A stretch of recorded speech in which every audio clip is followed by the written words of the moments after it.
بسم اللہ الرحمن الرحیم۔ السلام علیکم فرینڈز، اپنی اس نئی ویڈیو میں تمام فرینڈز کو خوش آمدید۔ آج کی ہماری یہ ویڈیو سعودی عربیہ کے اندر رمضان کے آخر میں اور عید کے دنوں میں کرفیو لگنے کے متعلق ہے۔ کچھ دنوں سے ایک خبر سوشل میڈیا پر بہت وائرل ہو رہی تھی کہ رمضان کے آخر میں اور عید کے دنوں میں کرفیو لگنے کا امکان ہے۔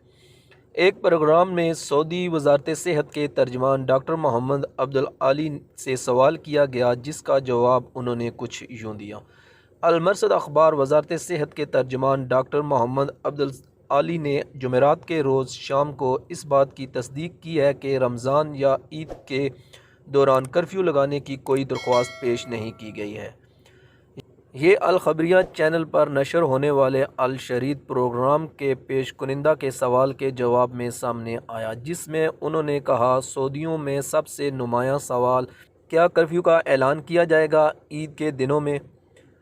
عبدالعالی نے جواب دیتے ہوئے کہا، وقتاً فوقتاً افواہیں پھیلتی رہتی ہیں اور یہ گردش کرنے والی چیزوں میں سے ایک ہے اور یہ سچ نہیں ہے۔ اب تک متعلقہ اور خصوصی کمیٹی احتیاط اور بے چینی سے کورونا کے زخمی ہونے کے واقعات کی تحقیقات کر رہی ہے۔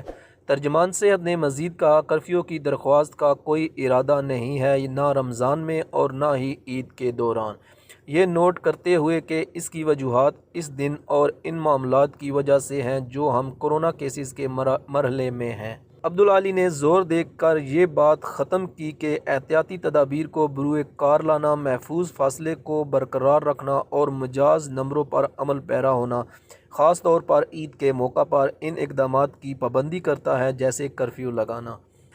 آپ تمام لوگوں کے قیمتی وقت کا بہت شکریہ۔ السلام علیکم ورحمۃ اللہ وبرکاتہ۔